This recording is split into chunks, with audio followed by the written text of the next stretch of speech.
Hello everyone, welcome back to my channel. मैं Siddh officer. तो कैसे हैं आप बच्चों? आई होप बहुत अच्छे होंगे और अच्छी तरह से आपकी स्टडी कर रहे होंगे। तो बच्चों, जैसे कि आप देख पा रहे हैं बोर्ड पर, हमारा जो चैप्टर है चैप्टर नंबर 1। और इस चैप्टर नंबर 1 के अंदर रियल नंबर के हम कुछ प्रीवियस के क्वेश्चंस लेने वाले हैं। वो सारे क्वेश्चंस जो हमारे आने वाले एग्जाम में बहुत इंपॉर्टेंट है और प्रीवियस ईयर से जनरली एग्जाम में क्वेश्चंस आते हैं। तो हम वही क्वेश्चंस लेंगे जिससे आपके आने वाले एग्जाम में जो है आपको बहुत हेल्पफुल हो।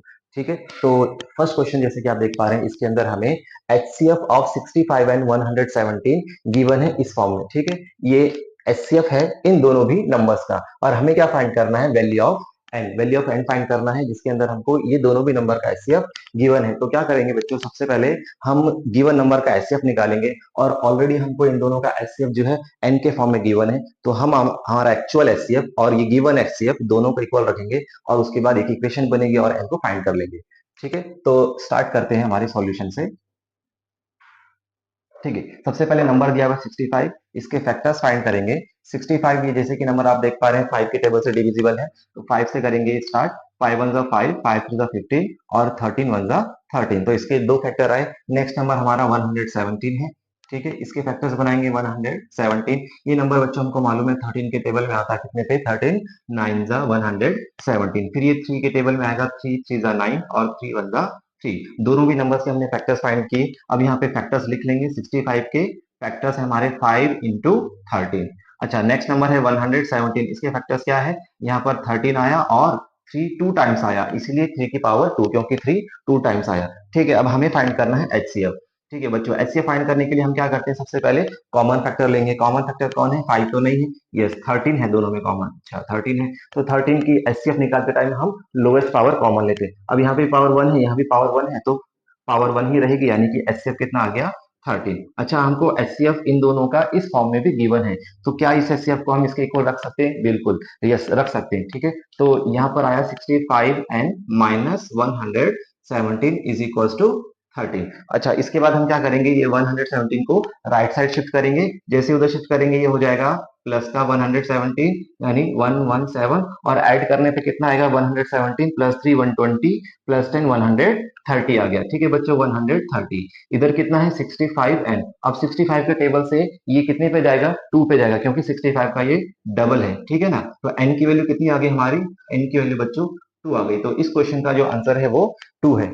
ठीक है, इसके अंदर हमें सिर्फ एन की वैल्यू फाइंड करना था, जो कि 2025 में पूछा हुआ है। अब नेक्स्ट क्वेश्चन पे आते हैं, जिसके अंदर हमें क्या फाइंड करना है? Smallest number which is divisible by 306 and 657। Smallest number बच्चों क्या? एलसीएम, लीस्ट कॉमन मल्टीपल है। एलसीएम के अंदर जो एल है उसका मतलब लीस्ट है, उसी का मतलब स्मॉलेस्ट भी होगा। ठीक है, उसी का मतलब जो हमारा लेस भी रहेगा। ठीक है, तो यहाँ पर स्मॉलेस्ट नंबर पूछा है, इसका मतलब हमें क्या फाइंड करना है? एलसीएम फाइंड करना है। किसका? ये दोनों भी नंबर्स का। ठीक है, तो सबसे पहले हम क्या करेंगे? दोनों भी नंबर्स के फैक्टर्स फाइंड कर लेते हैं वन बाय वन। 306 के फैक्टर्स फाइंड करेंगे। 306, इसकी यूनिट डिजिट पर 6 है, मतलब ये 2 के टेबल से डिवाइड होगा। स्टार्ट करते हैं 2 से। 2 1 जा 2, बचा 1, 2 5 जा 10, 2 3 जा 6 हो गया। अब यूनिट प्लेस पर 3 है, 2 के टेबल से डिवाइड नहीं होगा। किससे करेंगे बेटा? इसको एक बार सम करते हैं। इसका 3 प्लस 5 8, 8 प्लस 1 9, यानी डिजिट का सम 3 के टेबल में आया, इसका मतलब 3 के टेबल से डिवाइड होगा।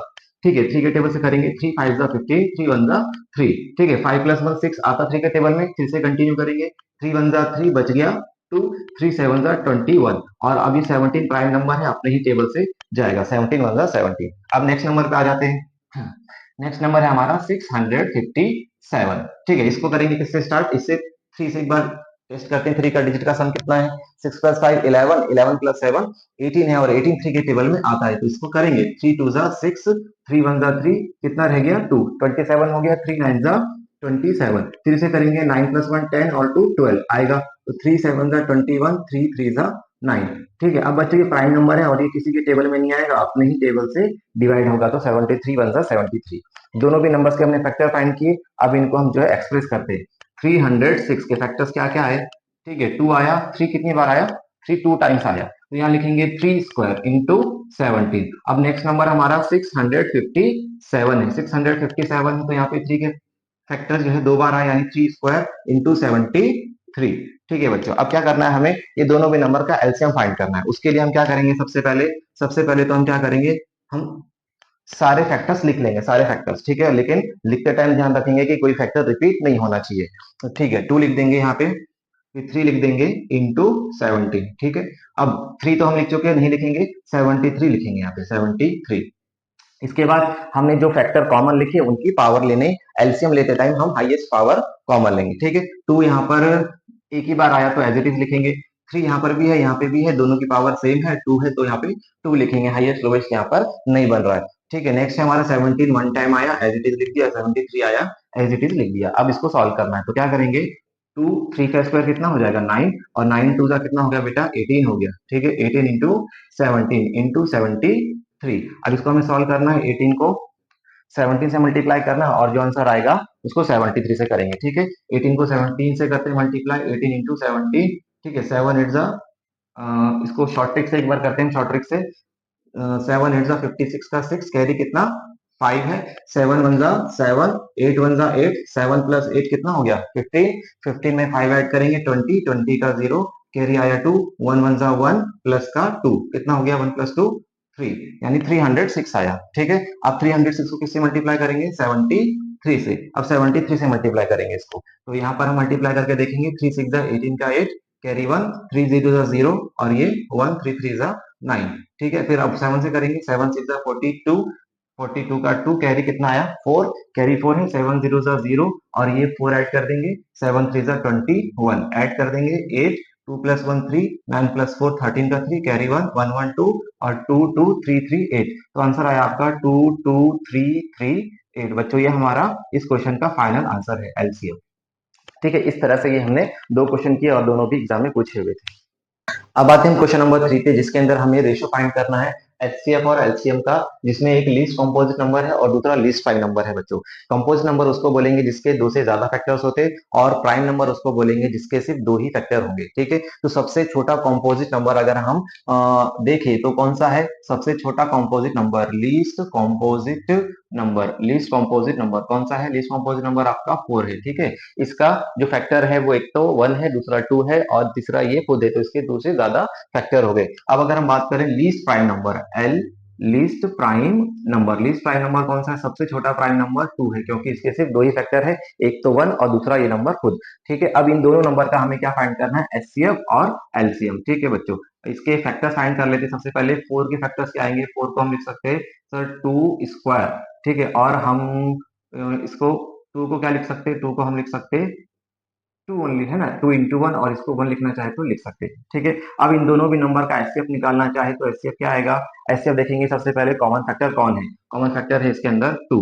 ठीक है, 2 और 1 आ गए। अच्छा, 2 है तो इसके अंदर एचसीएफ में हम कौन सी पावर लेंगे, एचसीएफ के अंदर हम लोएस्ट पावर लेंगे, यानी कि 2 की पावर 1 लेंगे, और 1 की पावर 1, यानी कि 2 1 जा 2 आया। इसी तरह से हम एलसीएम फाइंड करेंगे, एलसीएम में हम सारे फैक्टर लिख लेते हैं, तो यहाँ पे 2 और 1 दो ही फैक्टर है। अच्छा, फिर यहाँ पे एलसीएम में हाईएस्ट पावर लेंगे, 2 की हाईएस्ट पावर कितनी है 2 है, 1 की पावर 1, तो 2 का स्क्वायर 4, और 4 1 जा 4, यानी कि एचसीएफ 2 है और एलसीएम 4 है। अब इन दोनों का भी हम रेशियो फाइंड करेंगे, रेशियो एचसीएफ टू एलसीएम चाहिए, तो एचसीएफ ऊपर लिखेंगे और एलसीएम आप नीचे लिखेंगे। ठीक है, तो एचसीएफ कितना आया 2 आया, और एलसीएम 4 है, 2 1 जा 2, 2 2 जा 4, यानी ये सॉल्व करके कितना आया 1:2।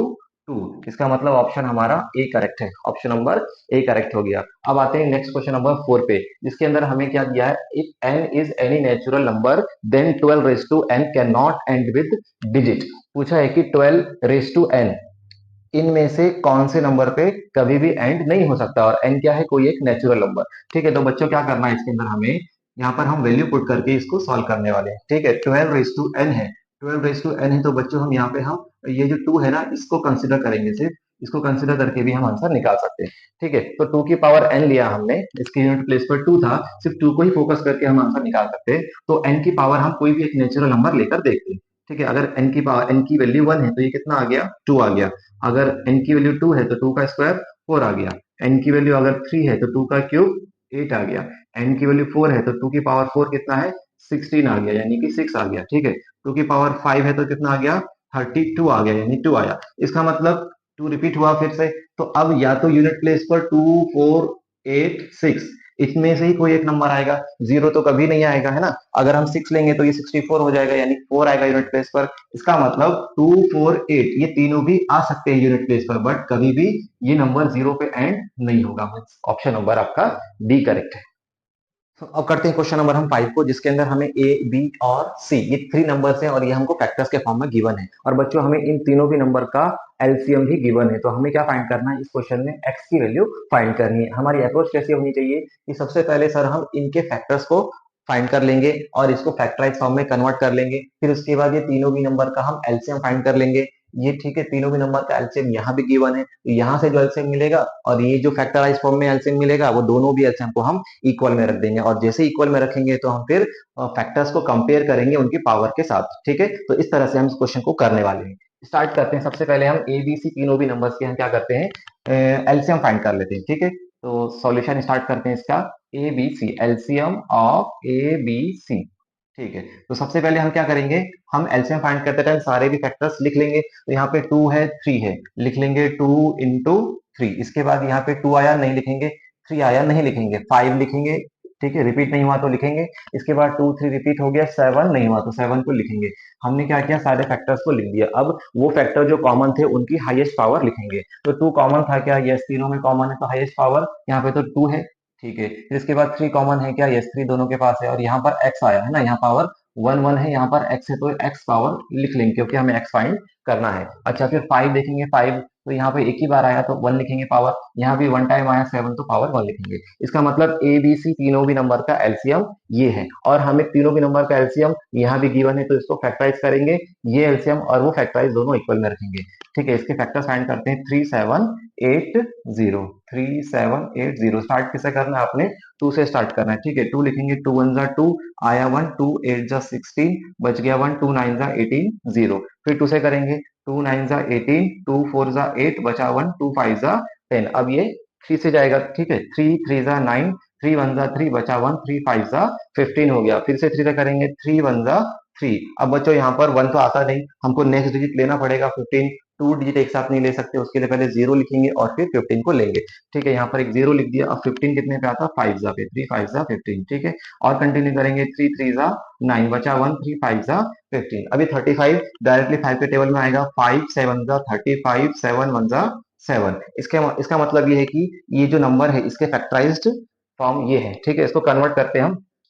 कन्वर्ट करेंगे तो इसके फैक्टर्स क्या आएंगे, इसके फैक्टर्स आएंगे सर 3780 के फैक्टर्स आएंगे। सबसे पहले 2 इंटू 3 इंटू 5 इंटू 7। ऐसा क्यों लिखा भाई, 2 रिपीट हुआ ना कितनी बार, 2 टाइम्स रिपीट हुआ तो यहाँ पर पावर 2 लिख देंगे इसकी। अच्छा, फिर 3 कितनी बार आया, 3 3 टाइम्स रिपीट हुआ, यहाँ पर 3 लिख देंगे।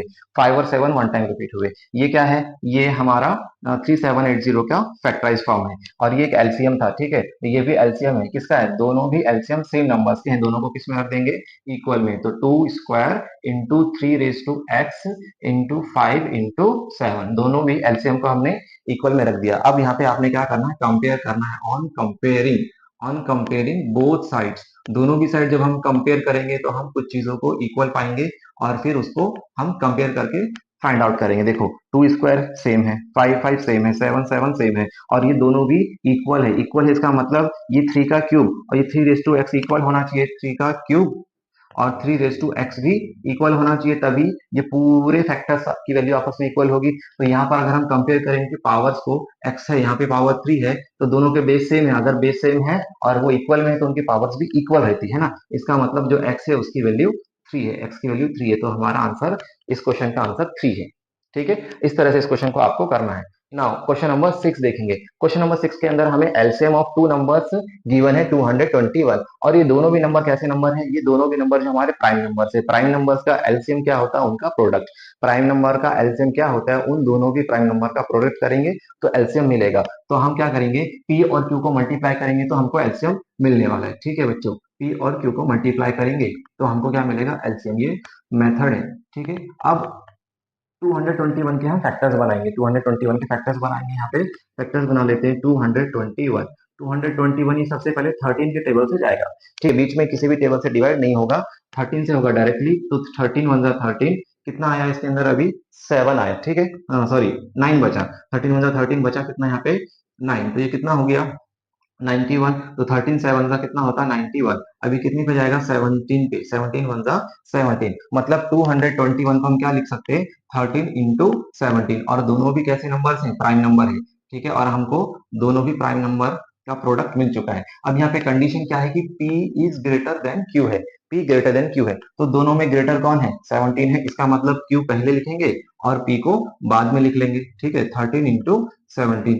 तो यहाँ पर P is greater than Q की कंडीशन है, इसका मतलब P की वैल्यू क्या है, 17 है, P की वैल्यू 17 है। अगर P की वैल्यू 17 है तो Q की वैल्यू कितनी हो गई, Q की वैल्यू होगी आपकी 13, तो Q इज इक्वल टू 13। अब पूछा क्या था, value of 3P minus Q, 3P minus Q, ठीक है, इसको फाइंड करना तो अब इजी है, 3 इंटू पी, पी कितना है 17 है, माइनस क्यू कितना है 13 है, सॉल्व कर लेंगे, 17 3 जा कितना 51, माइनस का 13, सॉल्व करेंगे, 11 माइनस 3 कितना आया 8, और 4 माइनस 1 3, इसका मतलब जो 3P माइनस क्यू है इसकी जो वैल्यू है वो है 38, ठीक है। इस तरह से इस क्वेश्चन को करना था। आपको बेसिकली याद ये रखना है कि दो प्राइम नंबर का एलसीएम उन दोनों का प्रोडक्ट ही रहता है, उन दोनों प्राइम नंबर्स का, ठीक है, इसलिए यहाँ पर ये एलसीएम था और ये दो प्राइम नंबर का एलसीएम क्या होगा, इनका प्रोडक्ट, तो एलसीएम इक्वल्स टू एलसीएम, ठीक है। और फिर हमने फैक्टर्स बनाए और फिर कंपेयर कर लिया, पी ग्रेटर था क्यू से, तो पी की वैल्यू 17 है और क्यू 13 है, ठीक है। इस तरह से हमको ये दोनों क्वेश्चंस करने आए, ठीक है। अब नेक्स्ट क्वेश्चन पे बढ़ते हैं आगे। तो बच्चों अब आ जाते हैं हम नेक्स्ट क्वेश्चन पे, जिसके अंदर हमें क्या फाइंड करना है, ऐसा ग्रेटेस्ट नंबर जो इन तीनों के नंबर को क्या कर दे, डिवाइड कर दे, है ना, और रिमाइंडर कितना दे डिवाइड करते टाइम, 5 4 एंड 3, यानी कि ऐसा नंबर जो इसको डिवाइड करने पे 5 रिमाइंडर देगा, इसको डिवाइड करने पे 4 रिमाइंडर देगा, और इस नंबर को डिवाइड करने पे 3 रिमाइंडर देगा। हमें वो सबसे बड़ा ग्रेटेस्ट नंबर फाइंड करना है। जनरली इस टाइप के क्वेश्चन एसबीएसई एग्जाम में पूछता है और इसको करने का एक फिक्स्ड मेथड है जो कि हमको फॉलो करना है, ठीक है। तो क्या करना है, सबसे पहले बच्चों ऐसे क्वेश्चंस को सॉल्व करने के लिए आपको क्या करना है, मान लो आपको 3 नंबर्स दिया, एक बार हम इसको टाइप को डिस्कस कर लेते हैं। मान लो हमारे पास क्या है, 3 नंबर है, इसको हम मान लेते हैं ए, इसको बी और इसको मान लेते हैं सी, ठीक है। एक ग्रेटेस्ट नंबर है जो उसको डिवाइड कर रहा है, तो 120 को डिवाइड करने पे रिमाइंडर कितना आया, तो 120 को उसने डिवाइड किया और रिमाइंडर कितना दिया यहाँ पे, R1 दिया, ठीक है। फिर इसके बाद सेकंड नंबर क्या है हमारा, 165, 165 है, इसको डिवाइड किया और इसको डिवाइड करने पे रिमाइंडर दिया R2, ठीक है। और थर्ड नंबर है 210, 210 इसको डिवाइड करने पे रिमाइंडर कितना दिया R3। तो बच्चों आपको क्या करना है, आपको ये जो नंबर्स है जिसको हम इसको बोल सकते हैं ए, इसको बोल सकते हैं हम बी और इसको बोल सकते हैं सी। तो सबसे पहले बच्चों आपको क्या करना है, ए में से R1 को माइनस करना है, सेकंड नंबर है बी, उसमें से R2 को माइनस करना है, और सी में से R3 को माइनस करना है, ठीक है। इनको माइनस करने के बाद आपको क्या मिलेगा, एक नंबर मिलेगा, और उन तीनों भी नंबर का आपको क्या फाइंड कर लेना है, एचसीएफ, और ये जो एचसीएफ आप फाइंड करेंगे वही हमारा आंसर रहेगा, वही हमारा ग्रेटेस्ट नंबर होता है, ठीक है। समझ में आया। तो क्या करना है, गिवन नंबर में से रिमाइंडर को माइनस करेंगे, हमारे 3 नए नंबर्स मिलेंगे, उन 3 भी न्यू नंबर्स का हमें ऐसे फाइंड कर लेना है और वही हमारा आंसर रहेगा, ठीक है। तो अभी ये अप्रोच हम इस क्वेश्चन में अप्लाई करते हैं। तो हमारा जो फर्स्ट नंबर है 120 है, ठीक है, इसको हम ए मान रहे हैं, इसमें से रिमाइंडर माइनस करेंगे, कितना है इसका रिमाइंडर 5, 120 में से 5 गए 115 आया। अब नेक्स्ट नंबर है हमारा 165, 165 में से बच्चों क्या माइनस करेंगे, नेक्स्ट नंबर क्या है 4, 4 माइनस करते ही इसका जो डिफरेंस आया वो कितना आया 161 आया।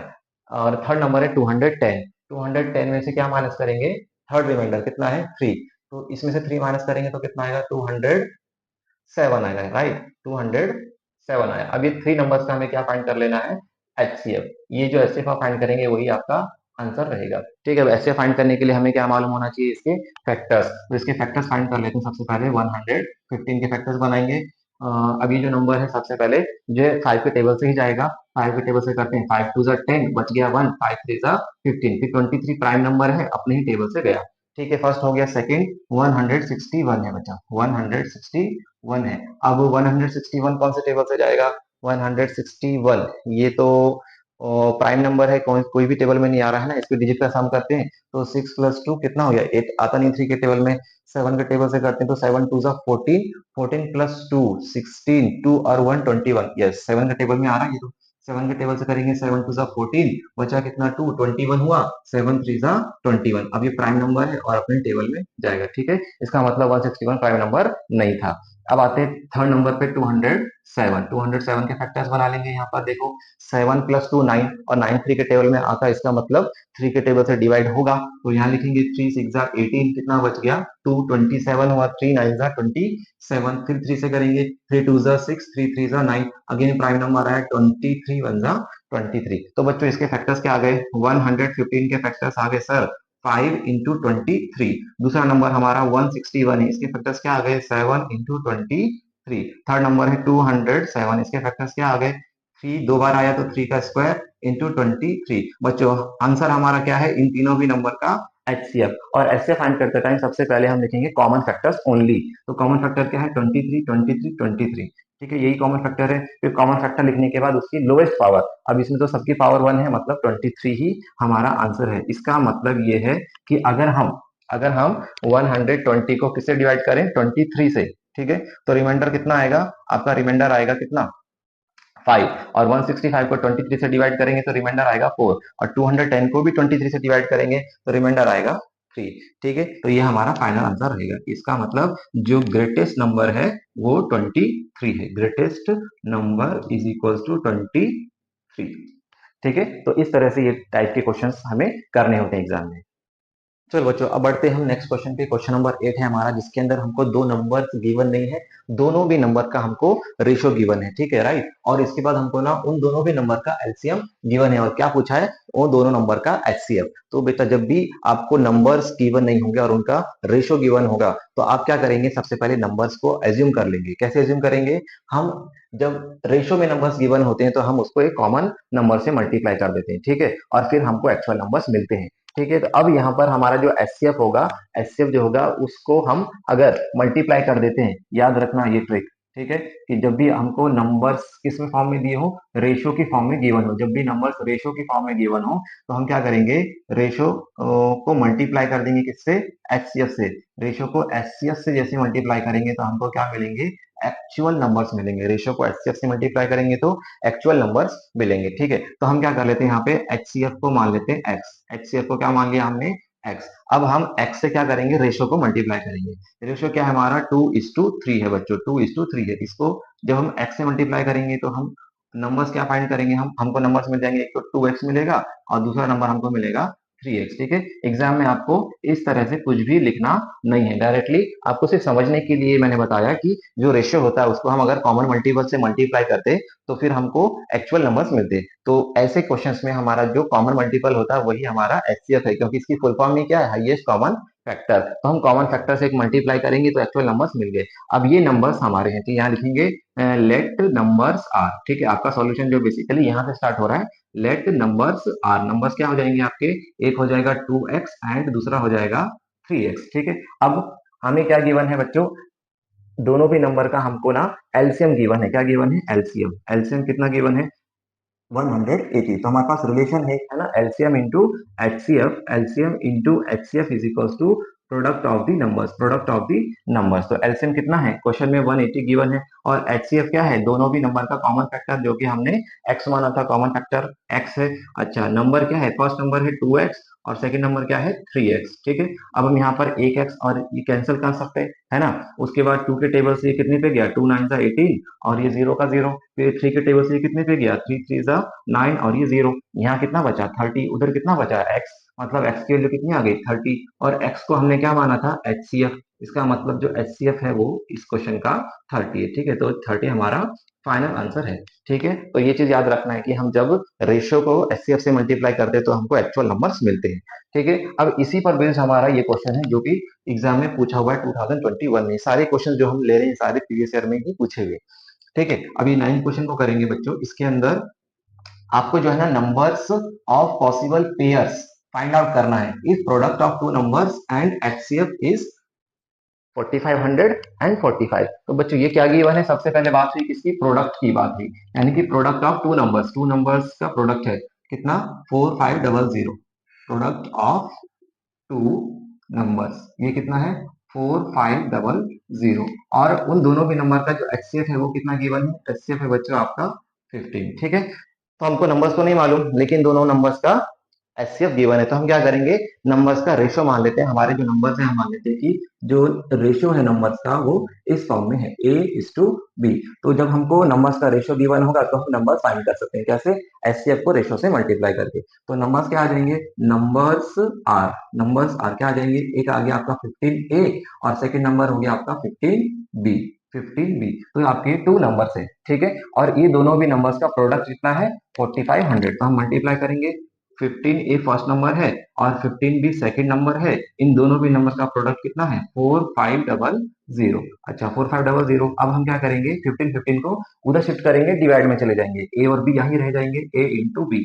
तो इधर क्या आया? 4500 डिवाइडेड बाय 15 इंटू 15। तो बच्चों 15 के टेबल से डायरेक्ट इसको कैंसिल कर सकते हैं। 15 3 जा 45 और ये डबल जीरो रह गए। अच्छा, 15 2 जा 30 और ये जीरो रह गया, मतलब ए और बी का जो प्रोडक्ट है वो कितना आया? 20 आया। तो अब हमारा जो सॉल्यूशन है, मेन सॉल्यूशन जो क्वेश्चन में पूछा था कि find the number of possible pairs, find करो कितने पॉसिबल पेयर्स ऐसे बन सकते हैं कि उनका प्रोडक्ट 4500 हो और उनका एचसीएफ 15 हो। तो अब यहाँ से हम पॉसिबिलिटी फाइंड करने वाले हैं, पेयर फाइंड करने वाले हैं। तो सबसे पहले मुझे बताओ ऐसे कौन से दो नंबर है जिनको मल्टीप्लाई करके 20 आता? तो आप बोलेंगे सर सबसे पहले आप क्या करो, 1 को 20 से मल्टीप्लाई करो, 20 1 जा 20 आएगा। अच्छा, फिर अब क्या कर सकते हैं? सेकंड पॉसिबिलिटी क्या है कि 2 को 10 से मल्टीप्लाई करो तो भी क्या आएगा? 20 आएगा, 2 10 जा 20। और भी थर्ड एक पॉसिबिलिटी है क्या? यस, कौन सी? 4 को अगर हम 5 से मल्टीप्लाई करते हैं तो क्या आएगा? 4 5 जा 20। ठीक है, और कोई फोर्थ पॉसिबिलिटी है क्या? तो आप बोलेंगे सर 5 4 जा भी तो कर सकते हैं। नहीं करेंगे बेटा, रिपीट हो जाएंगे, रिपीट हमें फैक्टर पेयर्स नहीं लेने, है ना। तो 4 5 जा 5 4 जा एक ही बात है, इसी तरह से 2 10 जा 10 2 जा एक ही बात है। तो इसके बाद हमें और कोई दूसरी पॉसिबिलिटी नहीं दिखाई दे रही। इसका मतलब ये टोटल कितने पेयर्स हो गए? टोटल हो गए 3 पेयर्स, यानी कि ऐसे 3 पेयर्स पॉसिबल होंगे जिनका प्रोडक्ट जो है 4500 आएगा और एचसीएफ 15 आएगा। इसका मतलब इस क्वेश्चन का जो आंसर है वो आपका 3 पेयर्स रहेगा, है ना। तो ऐसे क्वेश्चन में आपको जो है इस तरह से इसको करने के लिए कोशिश करनी है और ये अप्रोच आपको ध्यान रखनी है। ये जो मेथड है ये आपको प्रैक्टिस करना है और इसको अप्लाई करते हुए आपको जो है इसको समझ के लेना है कि ऐसे क्वेश्चन आए तो आपको कैसे करना है। तो हमने क्या सीखा कि जब भी दो नंबर का रेशो गिवन होगा तो हम एचसीएफ को रेशो से मल्टीप्लाई करेंगे, नंबर्स मिल जाएंगे, ठीक है। और फिर उस नंबर्स को हम यूज कर सकते हैं इस रिलेशन के अंदर, LCM into HCF equals to A into B, और वो जो कॉमन नंबर रहता है जिससे हम मल्टीप्लाई करते हैं वही हमारा एचसीएफ होगा, ठीक है, याद रखेंगे। बच्चों अब हम करते हैं नेक्स्ट क्वेश्चन, जो कि हमारा क्वेश्चन नंबर 10 है। ये 2025 में ही पूछा हुआ क्वेश्चन है और जो कि थोड़ा सा डिफरेंट है लेकिन हमारे सिलेबस पर ही बेस्ड है। बच्चों गिवन क्या है कि पी क्यू एंड आर कोई 3 डिस्टिंक्ट प्राइम नंबर्स हैं। कैसे नंबर्स हैं? ये प्राइम नंबर्स हैं, ठीक है, मतलब ये सिर्फ अपने ही टेबल में आएंगे। ऐसे 3 प्राइम नंबर्स हैं, वो भी डिफरेंट है। चेक करना है कि P Q R plus Q, ये ध्यान रखना है आपने, P Q R plus Q ये एक कॉम्पोजिट नंबर है क्या? हमें चेक करना है कि P Q R plus Q क्या ये कॉम्पोजिट नंबर है? यस और नो, ठीक है, आंसर देना है। उसके बाद अगर वो है तो हमें एक एग्जांपल देना है और जस्टिफाई करना है कि P Q R plus one एक कॉम्पोजिट नंबर है। इसको जस्टिफाई भी करना है with the help of example, और इसी एक्सप्रेशन को हमें ये भी बताना है कि ये एक प्राइम नंबर भी है, ठीक है। तो देखेंगे ऐसे टाइप के क्वेश्चंस को कैसे कर सकते हैं हम। चलो स्टार्ट करते हैं इसका सॉल्यूशन। सबसे पहले आपने क्या करना है, गिवन एक्सप्रेशन को लिख लेना है। क्या है given expression? P Q R plus Q, ठीक है, ये एक्सप्रेशन क्वेश्चन में गिवन था। अब चेक करते हैं क्या ये कॉम्पोजिट है क्या। तो कॉम्पोजिट नंबर किसे बोलते हैं, पहले तो हम वो रिवाइज कर लेते हैं। भाई ऐसे सारे नंबर्स जिनके 2 से ज्यादा फैक्टर्स होंगे, 2 से ज्यादा फैक्टर्स होंगे, वो सारे कॉम्पोजिट नंबर होंगे, ठीक है। तो देखते हैं इसके 2 से ज्यादा फैक्टर्स होते हैं क्या। दोनों में देखेंगे, ये एक टर्म है यहाँ से यहाँ तक और ये सेकंड टर्म है बेटा। दोनों भी टर्म्स में कौन सा नंबर गिवन है, कॉमन है, सॉरी, कौन सा कॉमन है? क्यू दोनों में कॉमन है, तो क्यू हम कॉमन ले लेंगे। अच्छा, क्यू कॉमन ले लिया तो ब्रैकेट में वो लिखेंगे जो कॉमन नहीं आया। यहाँ पे क्या रह गया? पी क्यू रह गया, और यहाँ से क्यू पूरा कॉमन ले लिए तो 1 रह गया, ठीक है। इसका मतलब अब यहाँ से इससे ज्यादा कॉमन हम नहीं ले सकते। अब इसको कैसे हम देखेंगे? तो भाई ये क्या है? ये प्रोडक्ट है किसका? 2 नंबर्स का प्रोडक्ट है। एक ब्रैकेट के बाहर है क्यू और दूसरा ब्रैकेट के अंदर है पी क्यू प्लस वन। तो इसके 3 फैक्टर्स हुए बेटा, कौन कौन से? एक तो क्यू है ना, इसका एक फैक्टर क्यू हो गया। दूसरा फैक्टर कौन हो गया? ये ब्रैकेट के अंदर लिखा हुआ नंबर, कौन सा? P Q plus one. और थर्ड फैक्टर कौन सा इसका? इसका थर्ड फैक्टर ये दोनों का कंबाइंड फॉर्म, यानी कि Q into P Q plus one, Q into P Q plus one. इसका मतलब ये जो नंबर था इसके 3 फैक्टर्स कौन से निकले? एक तो क्यू है, दूसरा ये ब्रैकेट है और तीसरा ये खुद है। इसका मतलब इसके मोर देन 2 फैक्टर्स हो गए। कितने हो गए? मोर देन 2 फैक्टर्स, ठीक है। इसी वजह से ये कैसा नंबर है? एक कॉम्पोजिट नंबर है। Yes it is a composite number because it has more than 2 factors, ठीक है। अब इसी चीज को जस्टिफाई करना है क्योंकि पी क्यू आर तो अननोन है बट 3 डिस्टिंक्ट प्राइम नंबर्स है। हमें क्या करना है? With the help of example हमें जस्टिफाई करना है यहाँ पर फर्स्ट पार्ट के अंदर। ठीक है, अब इसका फर्स्ट पार्ट सॉल्व करते हैं। उसने बोला कि इसे कंपोज नंबर प्रूव करो, तो हम यहाँ पर एज्यूम कर लेते हैं three distinct prime numbers. P को हम मान लेते हैं 3, क्यू को हम मान लेते हैं 5 और आर को हम मान लेते हैं 7। अब यहाँ पर हम वैल्यू पुट करते हैं P Q R plus Q. ठीक है बच्चों, ये तीनों भी जो नंबर्स हैं ये तीनों किसमें है, इनके बीच में कोई साइन नहीं है, मतलब यहाँ पे मल्टीप्लीकेशन का साइन है। अब यहाँ पे मल्टीप्लाई करेंगे, पी की जगह लिख देंगे 3, इंटू क्यू की जगह लिखेंगे हम 5 और आर की जगह लिख देंगे 7। ठीक है, प्लस का क्यू, क्यू कितना है यहाँ पर 5 है। ठीक है, और यहाँ पे हम क्या कर सकते हैं सर, यहाँ से हम ना 5 कॉमन ले सकते हैं। ये कितना हो गया 3 इंटू 7 प्लस का 1 हो गया, तो ये कितना आया मल्टीप्लाई करके 3 7 जा 21, 21 प्लस 1 कितना हो गया 22, 3 7 जा 21, 21 प्लस 1 22, और 22 5 सा कितना, 22 5 सा सर होता है हमारा 5 2 जा 10 और ये 11 हो गया, 110 आया, कितना आया 110। तो 110 जो है इसके कितने फैक्टर्स है, इसका एक फैक्टर तो 5 है, दूसरा ये 22 से भी डिविजिबल है और तीसरा ये 110 से भी डिविजिबल है। ठीक है, तो ये एक कॉम्पोजिट नंबर है। ठीक है, इसके बाद हम करते नेक्स्ट वाले एग्जांपल को सॉल्व, जिसके अंदर हमें क्या प्रूव करना है कि ये पी क्यू आर प्लस 1 कैसा नंबर है, एक प्राइम नंबर है। बच्चों यहाँ पर एक मिस्टेक हो गई है कि यहाँ पर हमको क्यू नहीं लिखना है, यहाँ पर 1 लिखा हुआ है। ठीक है, तो इसको करेक्ट कर लेंगे, यहाँ पर हमें लिखना है 1, पी क्यू आर प्लस 1, यहाँ पे 1 आएगा। ठीक है, इसका मतलब कि कॉमन नहीं ले सकते, तो थोड़ा सा करेक्शन है, इसको करेक्ट कर लेंगे। अब मल्टीप्लाई करेंगे, 3 5 जा 15, 15 7 जा 105, 105 आया, और बाद में क्या है यहाँ पे प्लस का 1 है, 105 प्लस 1 कितना हो गया 106। ठीक है, 106 जो है बेटा ये किसकी टेबल से डिविजिबल है, ये 1 से डिविजिबल है, ये 2 के टेबल से डिविजिबल है और ये अपने टेबल से भी डिविजिबल है। इसका मतलब मोर देन 2 फैक्टर्स है, ये एक कॉम्पोजिट नंबर है। अब नेक्स्ट वाला देखते हैं हम, सेकंड जो है इसका पी क्यू आर प्लस 1, यहाँ पर हमें प्राइम नंबर हमारा होना चाहिए, तीनों का भी जो, इन दोनों का जो सम आएगा वही प्राइम नंबर होना चाहिए। तो अब यहाँ पर हम ये 3 नंबर्स नहीं ले सकते, क्योंकि 3 नंबर्स लेंगे तो फिर तो कॉम्पोजिट हो जाएगा, है ना, और एक नंबर या तो कॉम्पोजिट होता है या तो प्राइम होता है, दोनों भी वो नहीं हो सकते। ठीक है, तो हम यहाँ पर अभी नंबर्स को चेंज करना पड़ेगा, पी को लेटर से, पी को हमने क्या मान लिया 2 मान लिया, क्यू को हम मान लेते हैं 3 और आर को मान लिया हमने 5। ठीक है, अब यहाँ पे पुट करते हैं P Q R plus 1, P कितना है 2 है, क्यू कितना है 3 है, आर कितना है 5 है, प्लस का 1। इसको सॉल्व करो, कितना आएगा 3 2 जा 6 और 6 5 जा 30, 30 प्लस 1 31। ठीक है, यानी ये तीनों भी नंबर प्राइम थे और इनका प्रोडक्ट प्लस 1 क्या आया 31, और ये कैसा नंबर है, एक ये एक प्राइम नंबर है, 31 एक प्राइम नंबर है जो कि सिर्फ अपने ही टेबल से डिवाइड होता है ना, इसके दो ही फैक्टर है, एक तो ये खुद और दूसरा 1। ठीक है, तो इस तरह से हम एग्जाम्पल की हेल्प से इसको जस्टिफाई कर सकते हैं। तो ये आपका क्वेश्चन जो था 25 में पूछा हुआ है। ठीक है, तो इंपॉर्टेंट है और यूनिक है, थोड़ा सा डिफरेंट पैटर्न पे सीबीएसई ने पूछा है। तो जैसे कि आप देख पा रहे हैं सीबीएसई जो है हमारी एनसीईआरटी से क्वेश्चन नहीं पूछ रहा है ना, ये इसमें से एक भी क्वेश्चन हमारे डायरेक्टली एनसीईआरटी से पूछा हुआ नहीं है, बट एग्जाम में पूछे जा रहे हैं।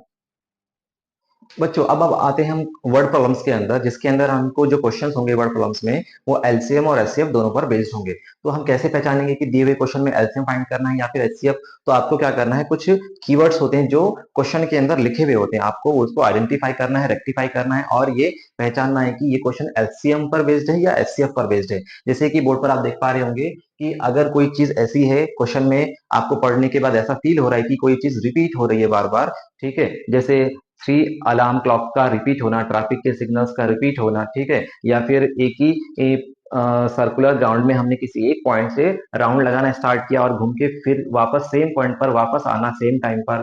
ठीक है, ऐसी चीजें जैसे यहाँ पर together, again, simultaneously, repeating, same time, ऐसे कुछ कीवर्ड्स होंगे जो क्वेश्चन में आएंगे, यानी कि जो चीज आपको सेम फिर से होने के बारे में बताएंगे, ऐसे वर्ड्स ये आपको इंफॉर्मेशन देंगे कि यहाँ पर एलसीएम फाइंड करना है, एलसीएम पर बेस्ड है क्वेश्चन। ठीक है, और जो सेकंड टाइप का क्वेश्चन होगा जिसके अंदर चीजों को अरेंज करना होगा, ठीक है, या फिर उनको क्या करना होगा, डिस्ट्रीब्यूट करना होगा, जैसे कि क्लासरूम के अंदर चेयर्स को, डेस्क को अरेंज करना, ठीक है, या फिर एक हॉल है वहां पर चेयर्स को एक रो के अंदर इक्वल डिस्ट्रीब्यूशन करना उनका, ठीक है, या फिर परेड के अंदर सोल्जर्स को जो है प्रॉपरली रो और कॉलम में अरेंज करना ताकि हर रो के अंदर equal number of soldiers parade march करें, ठीक है, या फिर किसी शेल्फ के अंदर बुक्स को अरेंज करना। तो इस टाइप के जो क्वेश्चंस होते हैं डिस्ट्रीब्यूशन और अरेंजमेंट के, ये एचसीएफ पर बेस्ड होंगे, किस पर, एचसीएफ पर, और ये रिपीट होने वाली कोई चीज अगर है तो वो एलसीएम पर बेस्ड होगी। ठीक है, तो अब आते हैं हम हमारे फर्स्ट क्वेश्चन पे जो कि वर्ड प्रॉब्लम का है। ठीक है, ये पूछा हुआ है सीबीएसई ने अब यहाँ पर दिया हुआ है कि 3 बेल्स हैं जो रिंग करती हैं at an interval of 6, 12 and 18 minutes. ठीक है, अगर वो स्टार्टिंग में 3 बेल्स 6 AM को एक साथ रिंग करती हैं, अगर वो तीनों भी बेल्स 6 AM को एक साथ रिंग करती हैं, तो फिर से वो एक साथ अब कितने बजे रिंग करेंगे, है ना। When they will ring together again, कितने बजे फिर से एक साथ रिंग करेंगे। लेकिन उनका जो रिंगिंग टाइम है वो डिफरेंट है तीनों का भी, एक का 6 मिनट है, दूसरे का 12 मिनट्स है, 13 का 18 मिनट्स है। लेकिन एक टाइम ऐसा आएगा जब ये फिर से एक साथ रिंग करेंगे, वो हमें टाइम बताना है। तो मीन्स यहाँ पर सेम टाइम पर रिपीट होने वाला क्वेश्चन है ये। ठीक है, इसका मतलब हम यहाँ पे एलसीएम फाइंड करने वाले हैं। अब जब इतना आपको समझ में आ गया तो क्वेश्चन में कुछ भी नहीं रहा, एलसीएम तो हम बहुत इजीली फाइंड कर सकते हैं। ठीक है, जैसे 6 दिया हुआ है, 6 के फैक्टर्स बना लेंगे, 2 into 3। ओके, 12 है, 12 को क्या लिख सकते हैं सर, 4 3 लिख सकते हैं। 4 प्राइम नंबर नहीं है तो 2 का स्क्वायर बनाएंगे, 2 स्क्वायर 4, 4 3 12 हो गया। नेक्स्ट नंबर 18 है, 18 को कैसे लिखेंगे, 18 को लिख सकते हैं हम 2 9 ठीक है, और 9 प्राइम नंबर नहीं है तो उसको 3 का स्क्वायर लिखेंगे। ठीक है, 2 9 18 हो गया। अब हमको तीनों भी नंबर के फैक्टर्स मिल गए। अब हम क्या करेंगे, इन तीनों भी नंबर का एलसीएम निकाल लेंगे, 6 12 और 18 का। तो सबसे पहले क्या करेंगे, सारे फैक्टर्स लिख लेंगे जो यूनिक होंगे, डिफरेंट होंगे। 2 3 दो ही फैक्टर यहाँ पर है जो यूनिक है, एक 2 और दूसरा 3। अब 2 अगर है तो 2 को देखेंगे हाईएस्ट पावर क्या है, तो 2 की हाईएस्ट पावर हमको यहाँ पे 2 दिखाई दे रही है, 2 की पावर 2 लिखेंगे। 3 है तो 3 की हाईएस्ट पावर क्या है, यहाँ पे 2 है, यहाँ भी 2 लिख देंगे, यानी 2 का स्क्वायर 4, 3 का स्क्वायर 9, 4 9 36। अच्छा, ये 36 हमने क्या फाइंड किया, यहाँ पर ये नंबर्स क्या थे, ये टाइम थे, मिनट्स में दिया हुआ था। अच्छा, तो ये भी क्या है, ये भी टाइम मिला हमको जो कि मिनट्स में मिला है। इसका मतलब वो तीनों भी जो बेल है वो फिर से एक साथ कब बजेंगी, 36 मिनट्स के बाद बजेंगी। यानी स्टार्टिंग में कब बजी थी, 6 AM को बजी थी, 6 AM पे बजी थी। ठीक है, अब इसके अंदर 36 मिनट्स अगर आप ऐड कर लेते हैं, 36 मिनट्स यानी कि 6 बजकर 36 मिनट्स को ये फिर से बजेंगी, 6 बजकर 36 मिनट्स को ये फिर से तीनों भी बेल जो है रिंग करेंगे। ठीक है, तो इसका आंसर ये है, फाइनल आंसर। इस तरह से आप ये क्वेश्चन अटेम्प्ट कर सकते हैं, बहुत इजी है।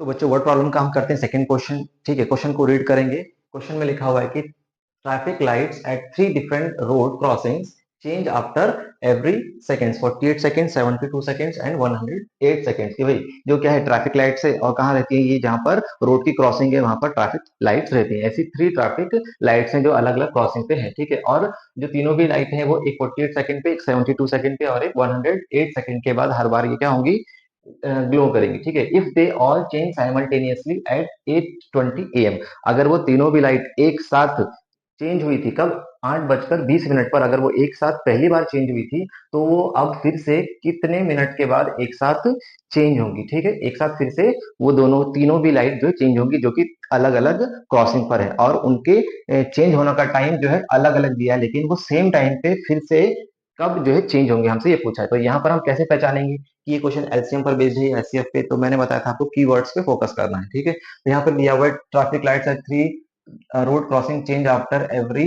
48 72 18 seconds, they will change simultaneously. ठीक है, यहाँ पर साइमल्टेनियसली वर्ड आया कि वो एक साथ पहली बार 8:20 पर चेंज हुई थी, and at what time they will next change again simultaneously, again simultaneously, फिर से वो एक साथ कब से चेंज होंगी। ठीक है, तो आपको क्या करना है, सबसे पहले इस क्वेश्चन के अंदर एलसीएम फाइंड कर लेना है, और इसमें कुछ भी नहीं है क्योंकि यहाँ पर सेम टाइम पर रिपीट होने की बात हो रही है। ठीक है, तो यहाँ पर देखेंगे सबसे पहले नंबर गिवन है 48 सेकेंड, 48 सेकेंड नंबर है 72, और थर्ड नंबर है आपका 108।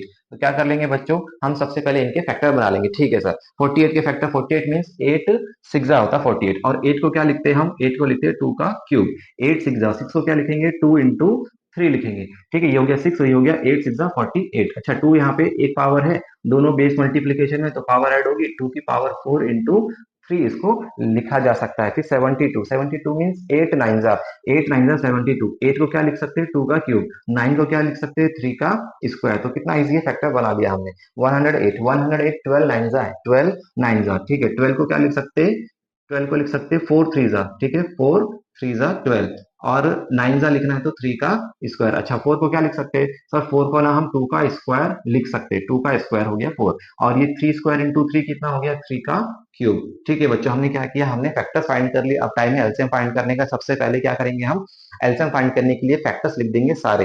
ठीक है, जो यूनिक है वो, ठीक है, रिपीट नहीं करेंगे कोई भी। तो यहाँ से हम एलसीएम फाइंड करने जा रहे हैं। सबसे पहले 2 3, दो ही टाइप के फैक्टर्स यहाँ पे आए, एक तो 2 है और दूसरा 3 है। ठीक है, तो 2 इंटू 3 लिख देंगे। अब एलसीएम में हम हाईएस्ट पावर लेंगे, 2 की पावर 4 है, 3 है, 2 है, हाईएस्ट क्या है 4 है, 2 की पावर 4 लगाएंगे। फिर 3 देखेंगे, 3 की पावर 1 है, 2 है, 3 है, हाईएस्ट क्या है 3 है, यहाँ पावर 3। अब इसको सॉल्व कर लेंगे, 2 की पावर 4 मीन्स कितना हो गया 16, और 3 का क्यूब मीन्स कितना 27। अब दोनों को मल्टीप्लाई कर लेंगे, ठीक है। 16 7 का कितना होता, 16 को 7 से पहले मल्टीप्लाई करेंगे, 16 7 का 112 हो गया, 112 का क्या लिख देंगे हम 2, कैरी कितना आया 11 आया। फिर 16 2 सा करेंगे 32, 32 और 11 कितना हो गया 32 और 11 33 43 हो गया, कितना है बच्चों 43, ठीक है। तो 432 क्या सेकेंड्स, 432 सेकेंड्स जो है, इतने सेकेंड्स के बाद वो तीनों भी जो लाइट है वो फिर से क्या होंगी एक साथ चेंज होंगी, ठीक है। अब उसने क्या पूछा था टाइम पूछा, ठीक है, उसने टाइम पूछा 432 सेकेंड्स है,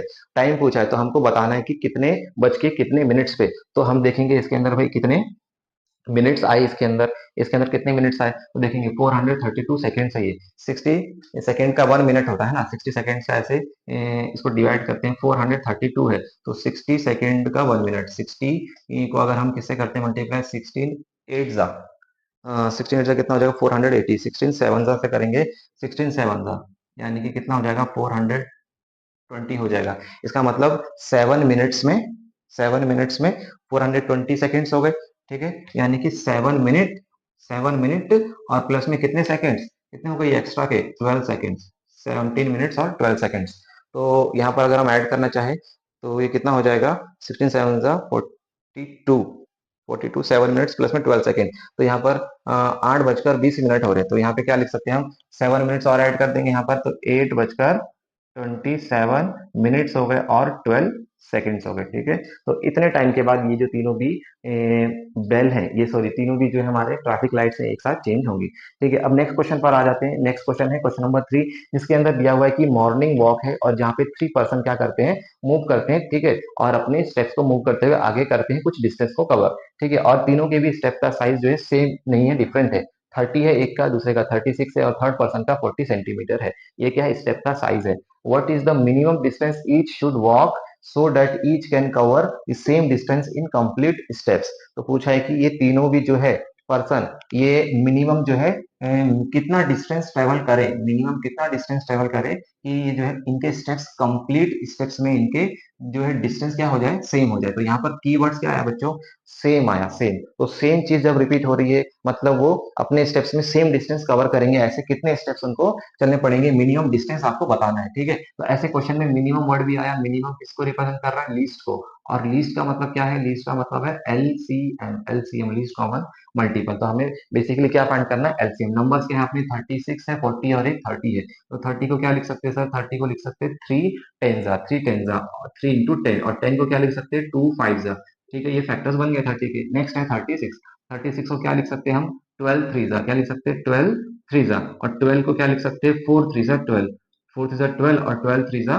36। अब यहाँ पे 4 क्या है 2 का स्क्वायर है और 3 इंटू 3 क्या हो गया 3 का स्क्वायर, ठीक है। तो हमने फैक्टर्स बना लिए, इसको फैक्टर में कन्वर्ट किया। नेक्स्ट नंबर हमारा 40 है, 40 को क्या लिख सकते हैं सर, 40 को हम लिख सकते हैं 4 10 जा, 4 10 जा, अच्छा 4 को क्या लिख सकते हैं 2 का स्क्वायर, और 10 को क्या लिख सकते हैं 2 5 जा। अब यहाँ पे 2 स्क्वायर इंटू 2 क्या हो गया, 2 स्क्वायर इंटू 2 हो गया 2 क्यूब इंटू 5। तो इस तरह से हमने क्या किया तीनों भी नंबर्स के फैक्टर्स बना लिए। अब हम फाइंड करेंगे एलसीएम, एलसीएम ही हमारा आंसर रहेगा, ठीक है। तो यहाँ पर सबसे पहले यूनिक फैक्टर्स लिख लेंगे, कौन कौन है 3 है 2 है और 5 है, 3 2 यानी 3 टाइप्स के फैक्टर्स यहाँ पे आए हैं, ठीक है। एक 2 आया और एक 3 आया, थर्ड वन आपका 5 आया। तो 2 एलसीएम ले रहे हैं तो हम हाईएस्ट पावर लेंगे, 2 की हाईएस्ट पावर क्या है यहाँ 1 है, यहाँ 2 है और यहाँ पे 3 है, तो हाईएस्ट लेंगे 3। फिर 3 देखेंगे, 3 की हाईएस्ट पावर क्या है 1 है 2 है और यहाँ पे तो नहीं है, तो 1 और 2 में हाईएस्ट क्या है 2 है। फिर 5 तो यहाँ पर यहाँ 1 है 5 की पावर और यहाँ पे 1 है, यानी 5 की पावर 1 है तो 1 ही रहने देंगे। अब इसको सॉल्व कर लेंगे, 2 का क्यूब कितना हो गया 8,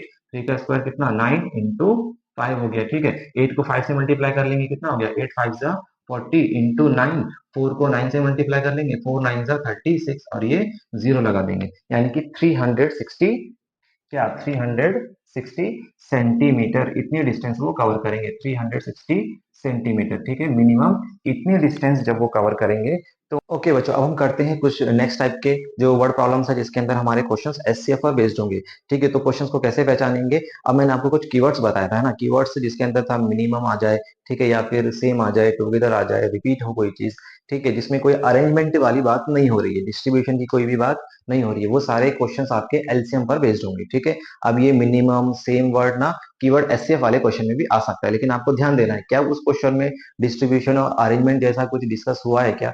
अगर नहीं है तो फिर वो एलसीएम पर बेस्ड है, और कहीं पर अरेंजमेंट हो रहा है, आपको ऐसा फील हो कि अरेंजमेंट हुआ है, वहां पर डिस्ट्रीब्यूशन करना है हमें, तो वो क्वेश्चन एससीएफ पर रहेगा। ठीक है, तो आपको ये नहीं मानना है कि मिनिमम और सेम वर्ड आती है आपको एलसीएम लगा देना है, क्वेश्चन को समझना है कि उसमें क्या पूछना चाह रहा है वो।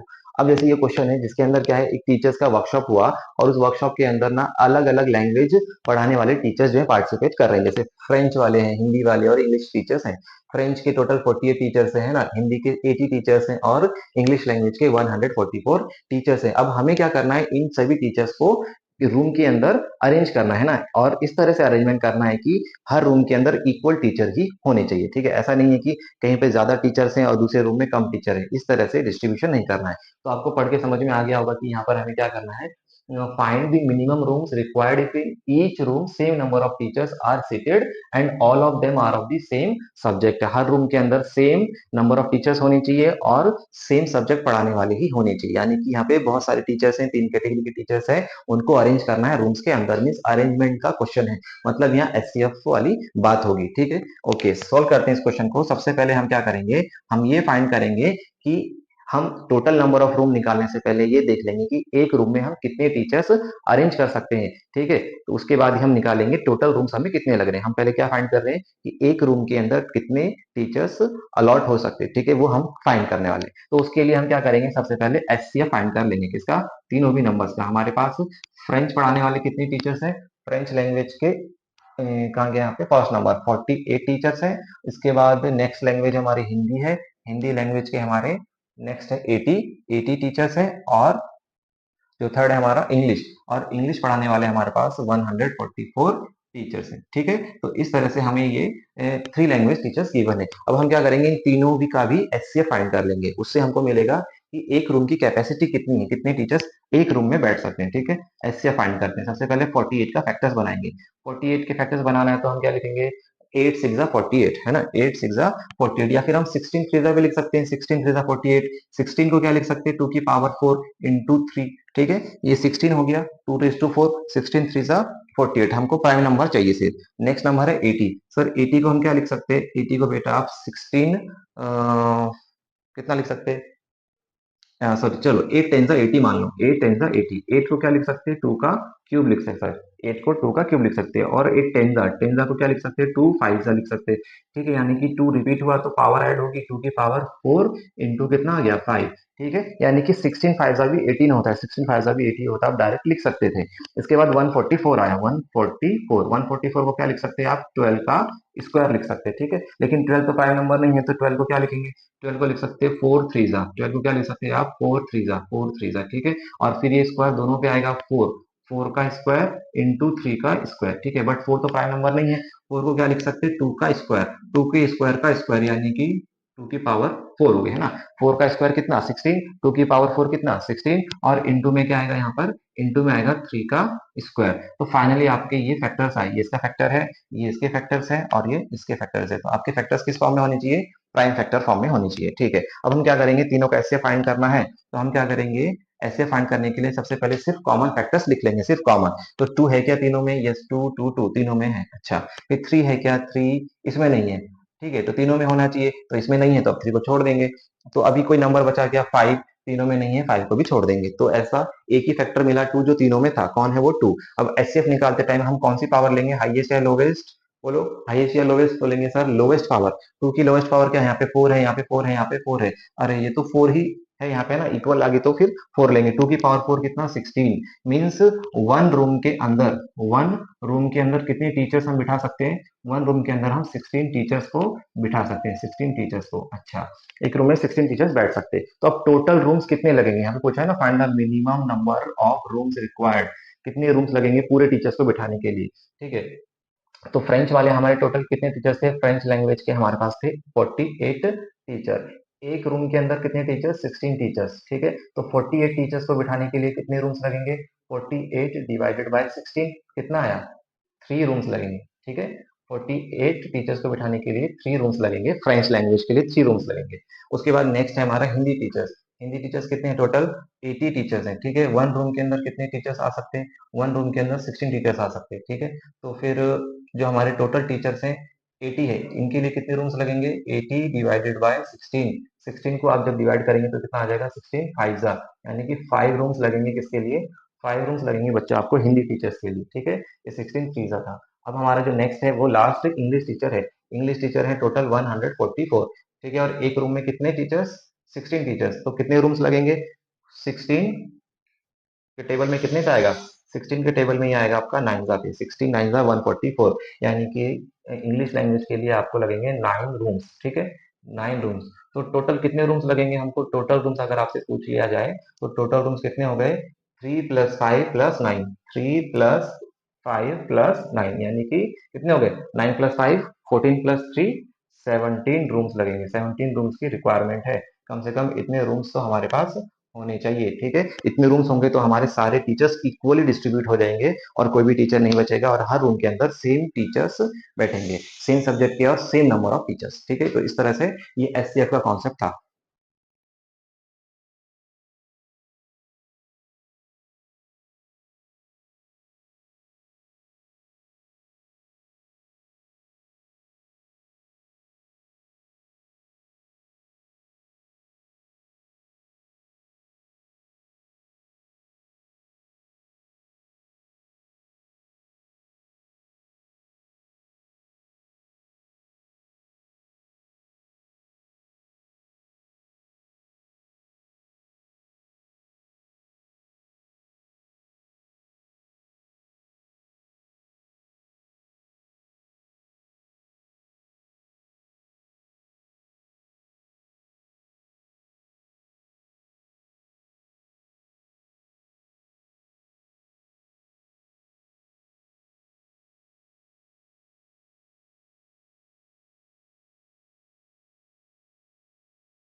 चलो बच्चों, आज हम बढ़ते हैं लास्ट क्वेश्चन की तरफ। और जो लास्ट क्वेश्चन है ये हमारा टाइप 2 का क्वेश्चन है, जिसके अंदर हमको क्या करना है, गिवन नंबर को इरेशनल प्रूव करना है। ये टाइप 2 है, इसको करने का मेथड थोड़ा सा डिफरेंट बट ऑलमोस्ट टाइप 1 के जैसा ही सिमिलर है। तो इसकी खास बात क्या है कि यहाँ पर आपको जो रूट में लिखा हुआ नंबर है ये अकेला नहीं मिलेगा। इसके मल्टीप्लीकेशन में हो सकता है कोई नंबर हो, या इसके साथ एडिशन में हो, डिवीजन में हो, मल्टीप्लीकेशन में हो, प्लस में हो, कुछ भी हो, लेकिन अकेला नहीं रहा। तो आपको टाइप 2 का मेथड फॉलो करना है। टाइप 2 में क्या करना है, स्टेप नंबर 1 आपका बिल्कुल ही सिमिलर है, ठीक है। सबसे फर्स्ट स्टेप में आप क्या मान लेंगे, स्टेप नंबर 1 में अज्यूम करेंगे, एजम्पशन करेंगे।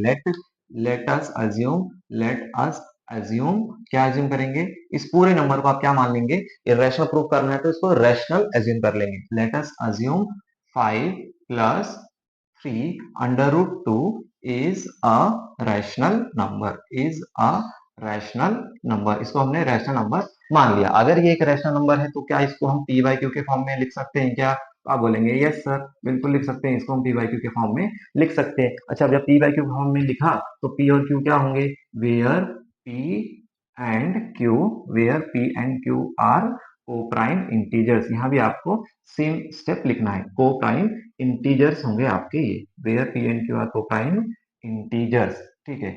And Q should not be equals to zero, Q zero नहीं होना चाहिए। अच्छा, अब यहाँ पर आता है फिर इसके बाद स्टेप नंबर 2। स्टेप नंबर 2 में बच्चों आपको स्क्वायरिंग नहीं करनी है जैसा कि टाइप 1 में किया था। यहाँ पर आपको रीअरेंजमेंट करना है, शिफ्टिंग करनी है, ठीक है। शिफ्टिंग क्यों करनी है, क्योंकि रूट वाला जो नंबर है, जो नंबर रूट में है उसको बिल्कुल सेपरेट करना है और उसके साथ लिखे हुए नंबर्स को दूसरी साइड शिफ्ट करना है। रूट वाला नंबर एक साइड होना चाहिए और उसके साथ वाले नंबर सारे दूसरी साइड होने चाहिए। तो इतना आपको करना है। कैसे करेंगे, ध्यान से देखेंगे कि भाई हमें रूट 2 नंबर जो है ना लेफ्ट में रखना है, ये लेफ्ट में है, लेफ्ट में रखेंगे, लेकिन 5 और 3 को लेफ्ट से हटाएंगे और राइट में शिफ्ट कर देंगे, ठीक है। तो किस तरह से करेंगे, सबसे पहले कौन जाएगा यहाँ से हटकर, जो प्लस या माइनस में होगा वो पहले शिफ्ट होगा। तो पहले कौन हटेगा, 5, ठीक है। क्यों, क्योंकि 3 तो मल्टीप्लीकेशन में इसके साथ 5 को पहले शिफ्ट करेंगे। तो 3 रूट 2 यहाँ ऐसे ही एज इट इज रहेगा और पी बाई क्यू को हम यहाँ पर लिख दे रहे हैं, ठीक है। पी बाई क्यू पहले से यहाँ पर है। अच्छा, अब कौन आने वाला है इधर, इधर जो है 5 जाने वाला है। तो 5 प्लस का 5 इधर अगर क्या हो गया, माइनस का 5, ठीक है भाई। अभी भी रूट 2 अकेला नहीं है, 3 के साथ है, अब 3 हटेगा तो 3 मल्टीप्लीकेशन में इधर जाएगा तो क्या हो जाएगा, डिवाइड। अच्छा, अब आप कंफ्यूज होंगे कि डिवाइड में जाएगा तो उसको लिखेंगे कैसे। भाई ये दोनों भी नंबर है राइट साइड, दोनों के डिवाइड में आएगा, मतलब दोनों के डिनोमिनेटर में आएगा, ठीक है, दोनों के डिनोमिनेटर में आ जाएगा, ठीक है। अब यहाँ पर आप क्या लिखेंगे, पी बाई क्यू का होल डिनोमिनेटर लेना है 3, ठीक है। पी बाई क्यू का होल डिनोमिनेटर क्या आ जाएगा, 3,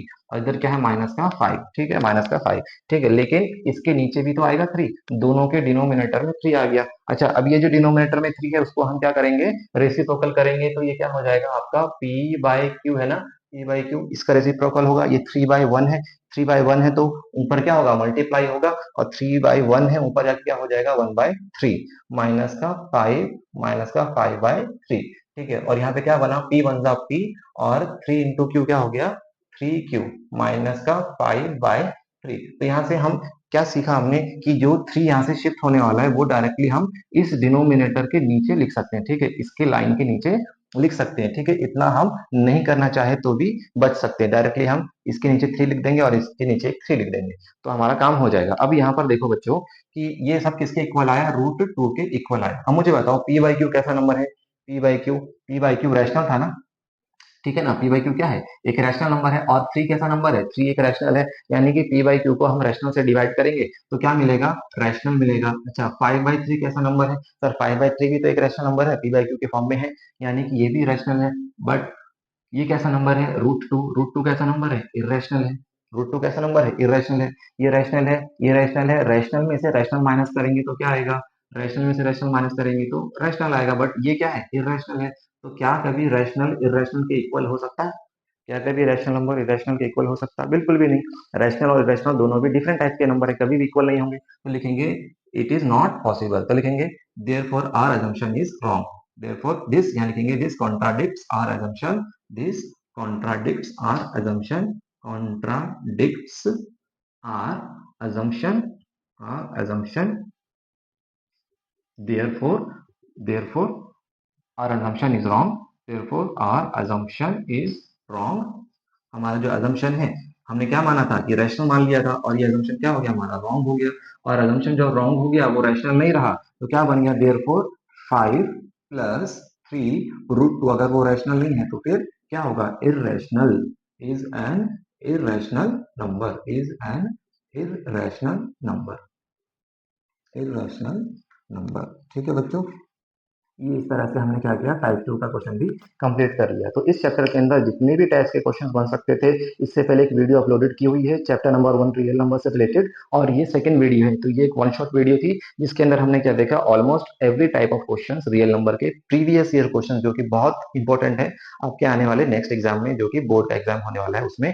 और जो राउंड एग्जाम होते हैं, जो स्कूल में आपके एग्जाम होंगे, SA1 है ना, PT1, उसके अंदर भी आपके लिए बहुत इंपॉर्टेंट रहेगा। तो आप जो है इस क्वेश्चन को प्रैक्टिस करिए, खुद से लिखकर प्रैक्टिस करिए, और बार बार प्रैक्टिस करिए, तो आपको जो है समझ में आएंगी चीजें। और क्वेश्चन नहीं आ रहा तो उसको वीडियो को फिर से जो है रिपीट करके आप देख सकते हैं। ठीक है, तो इस वीडियो में हम यहीं तक रख सकते हैं, और आगे आने वाली वीडियो में हम नेक्स्ट चैप्टर, जो हमारा चैप्टर नंबर 2 है, कौन सा है, पॉलिनोमियल, उसके अंदर जो जितने भी प्रीवियस ईयर क्वेश्चन है उसकी एक वन शॉट वीडियो अपलोड करेंगे, और उसके अंदर चीजों को समझेंगे, एग्जाम में कैसे क्वेश्चंस बनते हैं। टेक्स्ट बुक में आप देखेंगे उस टाइप के क्वेश्चंस बिल्कुल भी नहीं है। ठीक है, तो मिलते हैं नेक्स्ट वीडियो में, तब तक के लिए बाय बाय।